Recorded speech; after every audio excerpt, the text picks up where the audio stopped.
We are live, and welcome everyone to another FRL pre-race podcast here on a Tuesday evening. I'm joined here with James and Tom.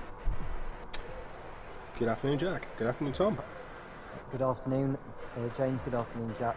Or good evening to all those who are perhaps further outside of the UK, maybe in Europe somewhere. But either way, we cannot wait for some action here at Silverstone, where the drivers, as you can see on the stream, are practicing for tonight's events. And I think we should begin maybe with the circuit itself, Jack, in terms of what Silverstone actually brings, don't you think? Yeah, of course. I'm happy with that. Yeah. So the Silverstone Layout has been on the Formula One calendar since 2010, although the pit complex was not built until the following year. So basically what happened in 2010 was we have the same configuration as what it is now, but the old pit straight was still used as like the finish line, if that makes sense. But it provides some brilliant racing. But I do miss that bridge section that is in between Abbey and Brooklands. I do say that is one section that I would like to drive on the game. Probably be quite fun, maybe to add it as a classic track, Codemasters, if you're watching for next year's game. I think that would be personally. I know it's kind of a bit off topic, but just historical track layouts would be pretty awesome in terms of stuff that could be on the game in the future. 100%, because there are so many tracks that I'd love to give it just to have a go at doing even an outlap in some of these cars for sure. Yeah, I'll tell you one layout that I do admire though. The last time they used it was in 1990. Now, if you look at the layout itself, Jack, of the British Grand Prix of 1990. Yeah. There isn't obviously as many corners. It's a shorter lap, but the way you go through the likes of Stowe, Club, and then come towards the chicane where Loffield is, it's an immense speed. Imagine having today's Formula One cars going through that. It would be quite unbelievable. It would be something else in comparison to what it was in 1990. Oh, 100%. I can imagine. Very quick lap times, I'd say. We do Jack, have quick question. Yeah, of course. Are you able to share the link in the channel? Yeah, I will do that quickly now. I sent it. Let me grab the link. I see we've got Jack Taylor in the stream as well. So hello, mate. Good evening, Jack. Too many Jacks. Yeah. Should I put it in the comms one or in the? Just in F1 general, mate. F1 general, cool. The F1 chat. Perfect. There we go. What I would say as well, whilst you're doing that, is on the tier system, well, I say the tier system, in the tier 1 category, Les had made it 5 wins from 5 last week in Hungary, extending his lead at the top of the championship to 101 points. He has nearly double the points over Schirnbach, which is quite sensational. Yeah. The funny thing about Tarumba and Lezard is Tarumba actually recommended Lezard for the league, so if he didn't do that, he might be winning the Drivers' Championship at the moment. It's always the way, isn't it? Yeah, well, you can't blame Lezard. I mean, it's the top tier after all, isn't it? So, yeah, absolutely. Yeah, and Mystic Joker will be looking to continue his run of form as well. Should be getting the scoring document up as we speak, so we can just have a look at the race results of Hungary last time out. What exactly happened in the Tier 2 race, Jack, in Hungary last week? If I'm being brutally honest, I think James would be a better person to ask that question for. I may have kind of lost my front wing. Yeah, James, if you want to take that one away. Yeah, absolutely. So Vamu came up with us a bit of a surprise as a reserve driver in Tier 2 and showing some unexpected pace and absolutely dominating the drive. There was a bit of a mixed strategy with CDR Jeremy, who unfortunately spun when he came out on the hards, and I think he might have been in contention for the win. If I may tip my own hat on that one, I managed a podium, a third place, thanks to a penalty applied to the current championship leader, Statistic King. So it was an eventful race. it notoriously is an impossible track to overtake on, so track position was key. And that ended up reigning true from the drivers who qualified high, ended up finishing relatively high. Yeah, I was in a party with CDR Jeremy Jay Hamster from last year when he crashed, and he was feeling very confident before that incident. So I did feel for him, but I think he's still got some points, so still a good recovery drive for sure. Yeah, and we just got to hope we can close down on those championship points as Sadistic King. I think you and I think I managed to jump ahead of you in the standings after that result. Yeah, I think we're very close, aren't we? There's a big group of us. It's also quite interesting for Tier 2 because we've got David Oosh back tonight, haven't we? And he hasn't raced for 2 weeks. Isn't it David Eok? I thought it was, but I actually spoke to him and he corrected me, and I think it's David Oosh, unless it's a practical joke and I've just stuck with it and told everyone that that's now his name. But I think he accepts either, so we'll go with either. But yeah, he's back tonight, which will be very interesting because he's obviously missed the last two. Well, he qualified for Monaco, but that was I was in a party with him on that race as well, and he was just leaving the party, then rejoining. Then he had to just throw the towel in at the end. Yeah, I think he had there was a storm going on in Belgium at the time. Going back to Tier 1, two drivers that impressed me in particular were Seesaw 1310, who had finished second without getting a time penalty at all, which meant that he was only 4.5 seconds off Lezard at the checkered flag, starting 11th on the grid and then completed the one-stop strategy to end up second. The other driver we've gone to is Dan Murphy, who we all know is known as the back of the grid specialist. So far this season, he's finished in the top 7 every time. We have to admire that. Yeah, his pace is absolutely rapid, Dan. We know the reasons why he finishes, and if you're listening, Dan, completely support the reasons why. He likes to start at the back, but yeah, his pace is just incredible. He would be up there with the Smalleys, Lezard and co if he qualifies. Yeah. Speaking of Tier 1, we do have Mr. Pimis in the stream as well tonight. So hello, Pimis. How are you? Hope you're doing well. Obviously Tier 2 champion from last year. We're about winning a race. That is an unheard record, isn't it? I think it's a... Yeah, I think it is unheard of. Well, in fact, Pimis won the Tier 2 title, didn't he, at Monza, because I was commentating the race itself. Yeah, Pimis put in a decent drive to get to where we needed up, but there was so many penalties being dished out in that race, if you remember. It was just the penalties were going to completely change the race order by the checkered flag. So Pimis was obviously the lucky one to, because he was behind Infinite Glory going into that last event of the season. Yeah. So leapfrogged in the final reckoning. Yeah, Infinite had a crash that race in Ascari, which is very unfortunate. So he had a front wing change, which kind of put him out of contention. But speaking of Infinite, he obviously missed last week and is back again this week for Tier 1. So I know he loves the track, so that'll be interesting to see what he can do tonight. His left arm hasn't fallen off yet from the job. No, not yet, that's for sure. Mine was numb for about 3 days. Really? See, I've not had mine yet. My girlfriend's had both of hers and said they were okay. Yeah, well, I probably am older than you two, so. I'm the middle one in the group, I think. Tier 3. Are we happy to jump over to Tier 3? Yeah, of course. Yeah, I think just from looking back at the standings, the qualifying standards have been dominated by pretty much Kieran and Leclerc. Leclerc missed the first race, was a bit of a late joiner, so they have to be down as probable favourites to be towards the front of the grid.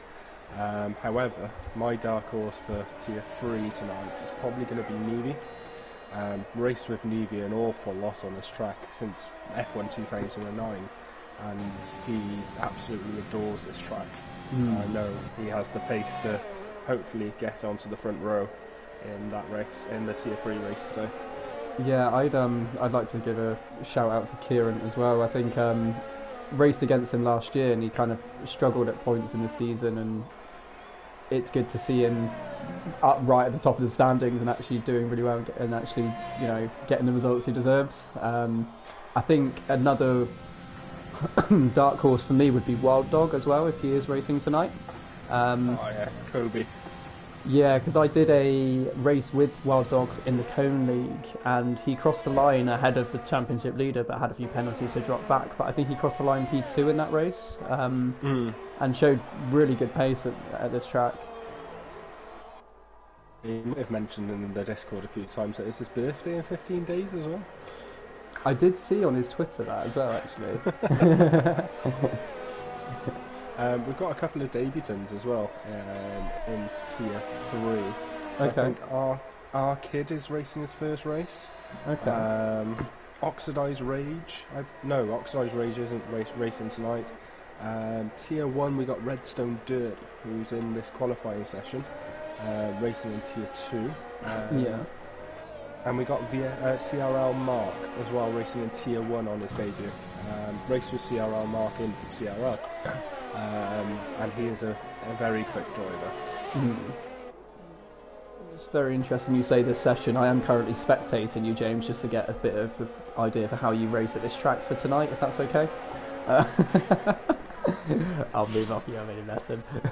Thanks, especially when I'm going through this section. Yeah.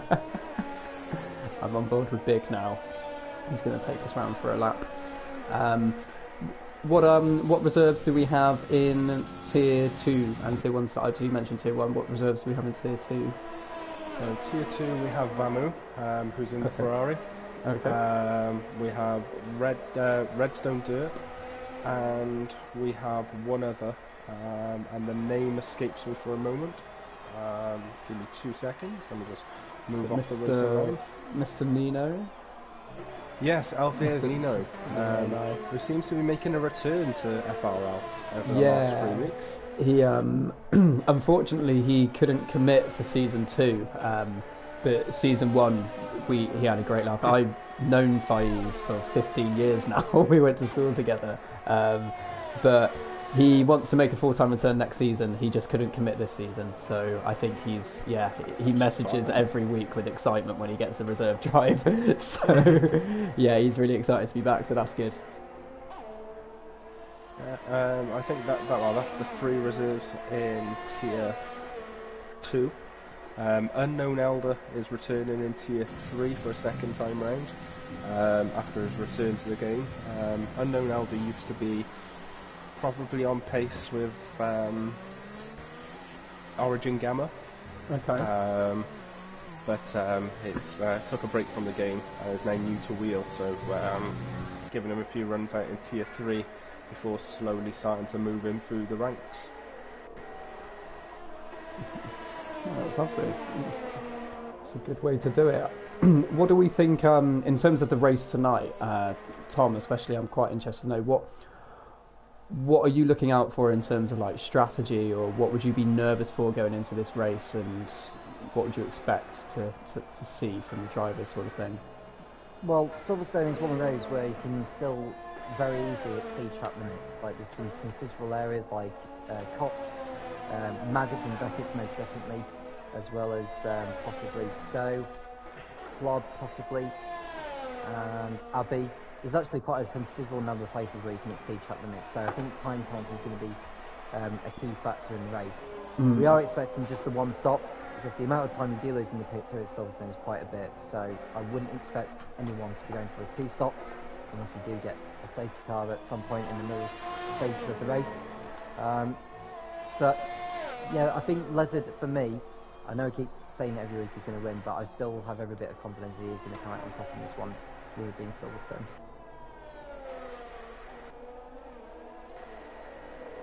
Lovely. No, it makes sense with what you said. I got to say, I think everyone will agree that track limits is probably the worst at this track. I'd say. I think I got 12 seconds of penalties last year for this race. So I am not looking forward to certain parts. That is for sure. Yeah, this track is you got, if you don't get many penalties, I wouldn't necessarily say it's the king for track penalties.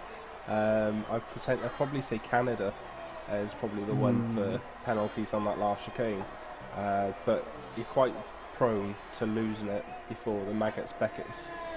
Is it Cops? That very quick flat right-hander.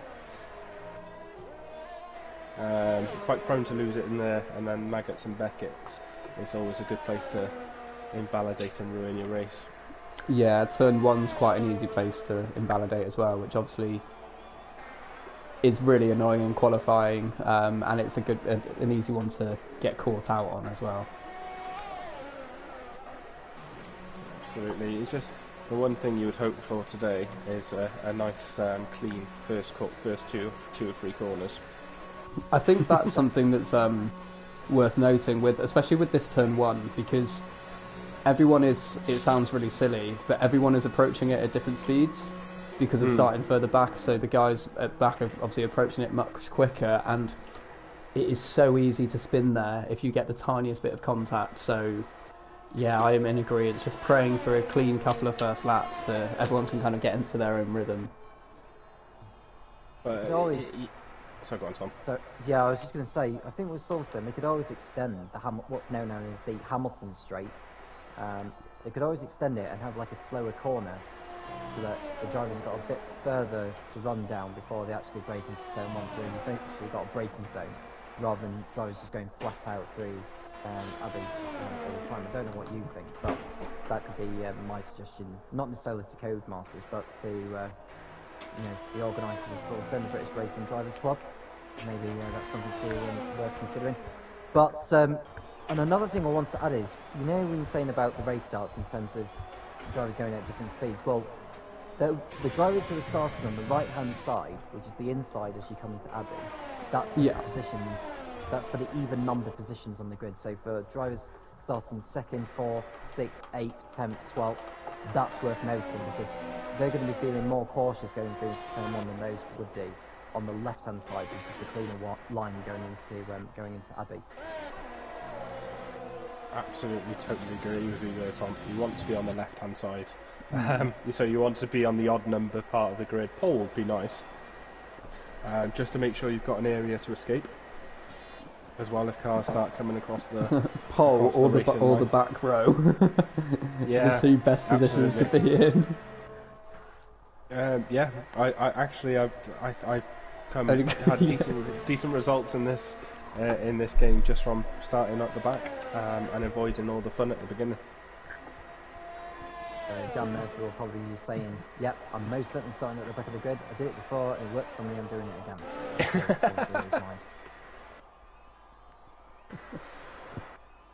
Absolutely. Just gonna drop into the pits a second because I have driver's question. That's always the fun on race day. No problem. I'm just going to see who we've got in the stream at the moment. If anyone's got any questions for us, I see Pimbis is still in here, and I think Jack's still in here as well. So if you've got any questions, feel free to pop them in. So we've got 8 more rounds to go, guys, before the season's wrapped up. We're thinking about F1 2021 in terms, because it's going to be the first one that's released on the PS5. We've obviously got tracks like Imola, which we're most certainly looking forward to having and racing on, Portimao as well, and the Jeddah circuit in Saudi Arabia. What are your thoughts going forward with the Formula Racing League in regards to it? Because it's not long to go now. That is very true. That is very true. Sorry, I was just spectating someone who kind of drove into the pit wall. I suppose that's probably potentially might be a question for me. Well, first of all, the Imola, I've raced on the Imola track on Assetto Corsa, and it's absolutely amazing. I'm really looking forward to playing with it on an F1 car. Yeah. In terms of next season, so currently the founders and I are kind of battering around a few ideas of what we can do and what we should do. So the season itself finishes just after the new game comes out, I believe. So it's going to be giving drivers a period of testing the waters, getting used to the new game, setups, etc. And seeing obviously what's different. Then it's also an opportunity for us to see what the format of the new lobby system is. Has it changed? Will it be any different? And also giving a period of stability, so Codemasters can hopefully get a few glitches out.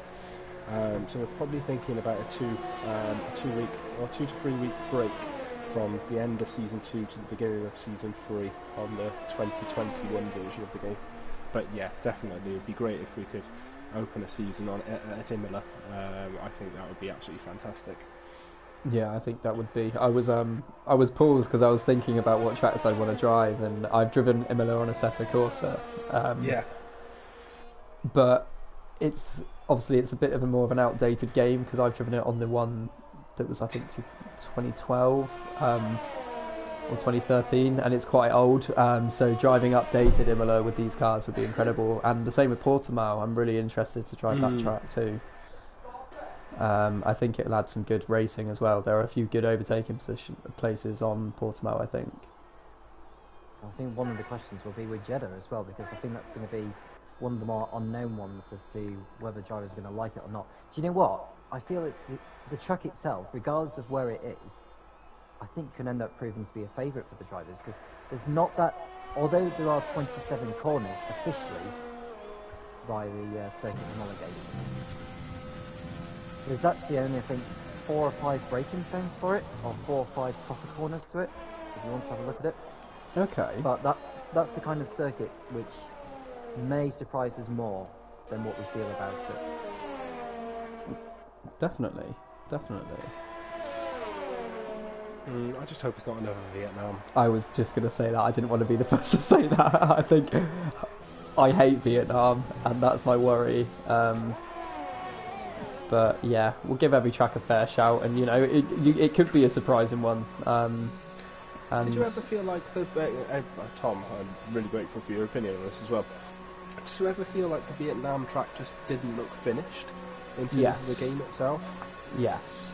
Yeah, I could say that.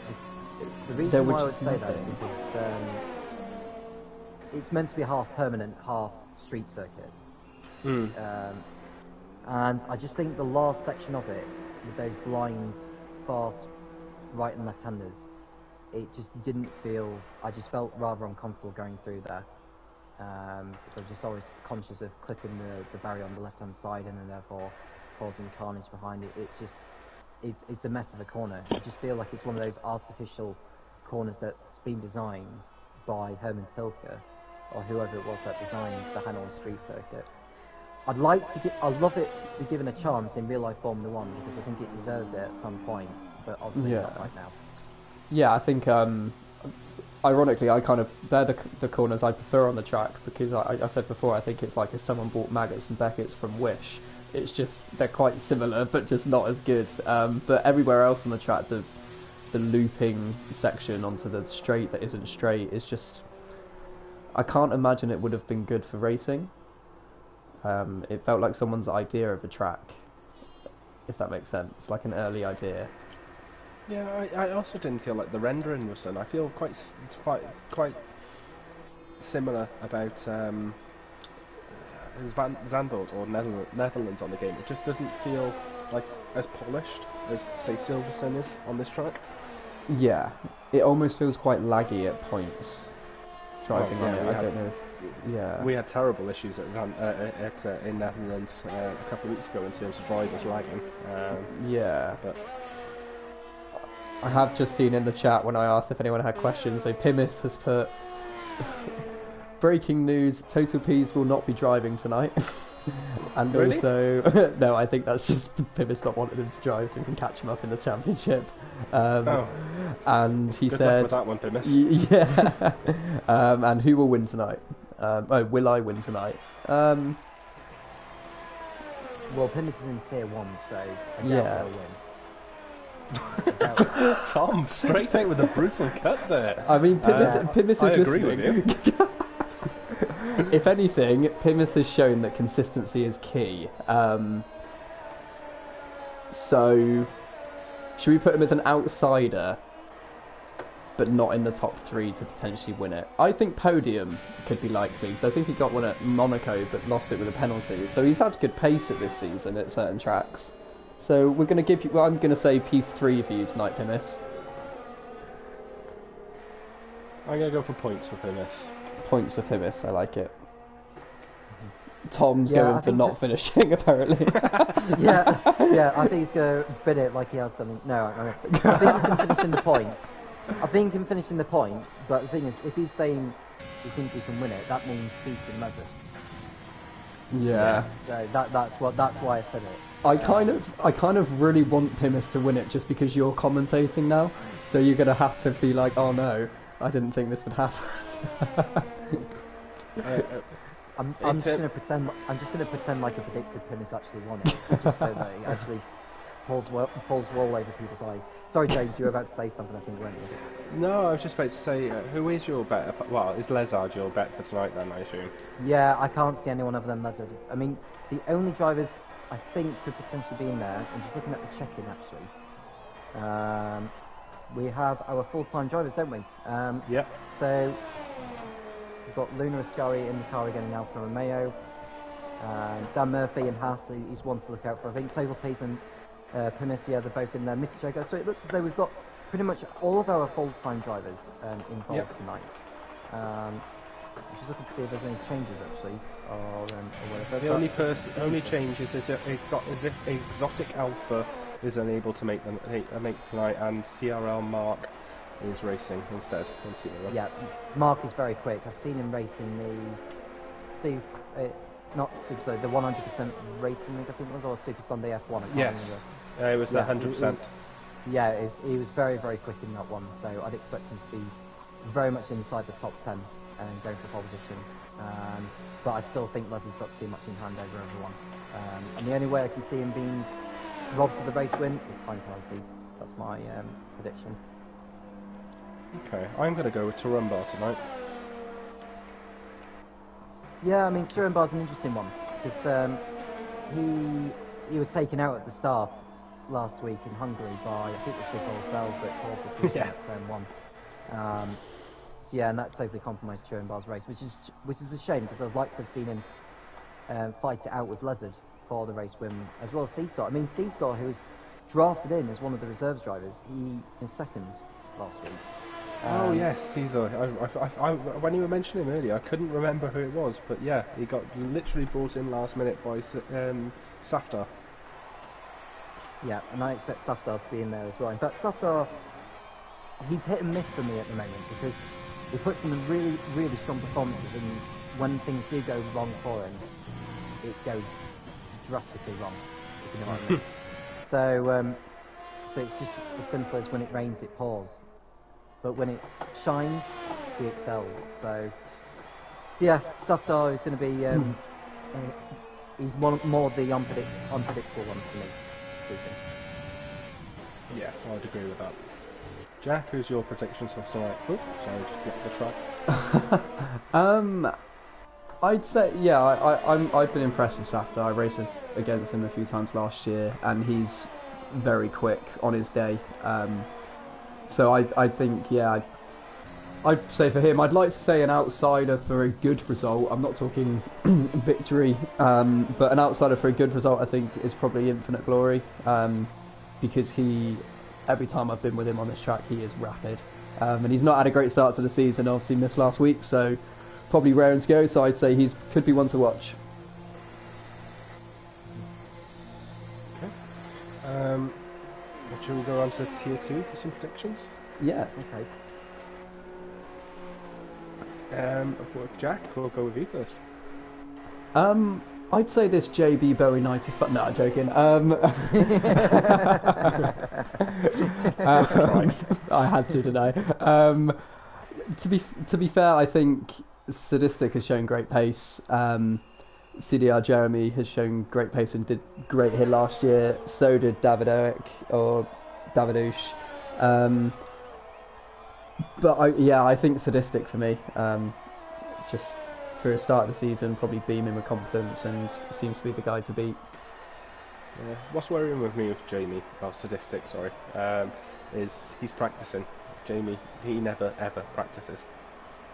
He is. He's currently just retired. Yeah. Yeah, he just retired. He never ever practices. He just usually turns up and races. So if he's practicing, he must be trying to take this seriously. Yeah. But statistics the same as I. We just can't qualify for Toffee. So I don't anticipate him being up front. I think I'm going to go for Vamu again in Tier 2. Yeah. He is showing great pace in this session for sure with a 25.3. Yeah, compared to my 26.5. That's not good. Did you have traffic on your lap? No. Oh. Well, but do you have any predictions for Tier 2, Tom? It's a very tough one. Vamu has been very quick in races that I've seen him do. So I think it's going to ground down to time points again, I think. But statistically, given his point score, was that 138 out of a possible... Ooh, how many points is it? 42 you can get a maximum for one round, isn't it? So yeah, team with 110. So 100. Yeah, I just think statistically, I think given his consistency, I'd expect him to be very much in the mix for the race win here. So I'm going to go for him. Yeah, I don't think it's good. No, you're not predicting me. A little upset, Tom. Not even an outright for a podium. No, I think you can get a podium, Jack. Don't worry about that. But I think statistically, with the points score he's got at the moment, it's probably what. Yeah. He's just ignored you, James. But looking at the results though of last week, I mean, yeah. King was third, with James in fourth behind him, and you, where did you end up? 11th, didn't you, Jack? Yeah. But I'm just looking at what was your best result over the course of the season so far in Tier 2? Because you picked up a podium in round 4, which was Monaco, wasn't it? Yeah. 10th in round 3, which was Netherlands. Round 2 in Canada, you ended up. Canada was a. We'll gloss over that. That was the start glitch, and I just kind of ended up inside Big Ben's car at the start, and then that was game over. Yeah, Japan, I crossed the line P5 but got a penalty on the final corner, so I finished P7. So I've been consistent, but I've had one good result at Monaco, really, if you class it as like a good result. So yeah, well, if there was any advice I could give you, just make sure you start on the left-hand side, which is the off-numbered positions. Cool. Okay, tactical grid penalty incoming. Just start driving into the back of people. No, because you will get penalised if you do that. Yeah, I know. Yeah, I should have said that on the stream, actually. That was a joke, everybody, just to clarify. Yeah. So, in that practice session there, Orange and Gamma was quickest by nearly half a second over Vamu. So, what indication does that give? Because obviously, Orange and Gamma is in Tier 1 for Ferrari. Sorry to interrupt you, Tom. I've just gone to the incidents just for the whole stream to see. There are a lot of invalidated lap times on this page. That is good to know. That's interesting to know for tonight's race with penalties. Yeah. Just don't push too hard, that's all I would say. Gamma is a very quick driver. And he's beating balls, but I know Kevin runs a lot of fuel in practicing, so I'm not sure what that necessarily tells us in terms of the Tier 1 guys. Yeah.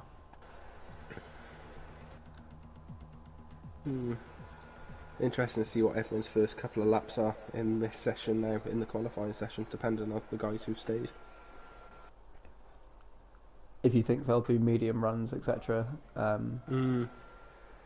Because the perfect strategy for this with no safety cars is medium soft. Yeah. Yeah. 100%. I think. Yeah. Sorry, Tom. Carry on. I was just going to say, if you are conscious of damaging your front wing at the start, you may as well just start on the softs, and then just go to the end of the race on the hards. And if there's a safety car later on in the race, then you can always go onto another tyre and do it. What it is. Yeah, you could potentially get away with doing a soft hard if you have to pit really early in this. Yeah, the hard tyres do go the full distance. Yeah, I did it. I believe I did it last year. I got wing damage in lap 1 and then ran hards to the end, I think. And I didn't get points, but it is doable. So yeah, just dependent on what everyone else does. Really, it's not out of the question. Yeah. Also, just to be mindful of, we did this race a couple of weeks ago, the final race of the season in another league, and Big Balls decided to get himself a drive-through on the starting grid by pulling off too early. Something to keep mindful of in the race, Tom. Okay. Wow. Yeah, I mean, I think one of the things with the game is if you get in the drive with penalties, some people may decide, oh, great, I'm gonna just go ahead now, just try and pull clear of everyone else. That's what will be going through the driver's mind. But the problem is, it may not be a penalty as such, and I think that's when the stewardship needs to come into play in regards to it. So, whilst the Formula Racing League does have its own rules, if we catch drivers who are deliberately jumping the start and then just pull off into the distance, like by 15-20 seconds or so, then that's something which we have to consider penalising more on the drivers on. Yeah, absolutely. Rather than just allowing the penalty to serve punishment to the driver by the game itself. It's a penalty that's not at the end of the day. Yeah, of course. No, that makes sense. I think yeah, it's interesting with what you said though, James, about jump start, because I've had it a few times on just general lobbies where if someone does jump the start, you tend to get the car behind also jumps the start because they go when the other car goes. So if it's not a deliberate jump start, if it is a genuine jump start that then causes someone else to get one, it's it can then really change a race up, can't it? And then yeah, absolutely, it happened. The championship, it was the final race of the season, and the championship contender also followed Balls in with a jump start and got himself a drive-through penalty as well, which ultimately cost him a long shot of the title. So yeah, he felt really good about that one. Not. I can imagine. That was in CRL Tier 2, I think it was. Okay. Right, but we shouldn't be advertising other leagues in here, should we? No, it's alright, I'll beep it out. Yeah, no, absolutely no problem. So you're talking about CRL. It is a really good league. Yeah, there's a lot of drivers in both, isn't there? I think. Yeah. There's quite a few that I know. Yeah, quite a few are in CRL. It's where I started out online racing, to be fair. Oh, really? Mm. Oh, lovely. Yeah, it's they've got a few tiers and commentators, and yeah, I've met a few guys in there. Yeah, very friendly league. Try and model FRL office. Yeah. I'm sure Nathan and AJ won't say anything. Won't be too disheartened with that. No. Right. I've just got my invite for the lobby. I have as well. So we will wrap up the podcast here tonight, ladies and gentlemen. Thank you for watching. As always, if you have any questions for next week, feel free to let any of us know, and we'll bring them up as topics for next week's podcast. Thank you very much, Jack, and nice to speak to you again, Tom. Nice to speak to you all, and if there's any advice I could give to you all, keep it flat out. Yeah. Keep it flat out and start on the left. Yeah. Awesome. Right. Thanks, guys, and we'll speak to you soon. Cheers, boys.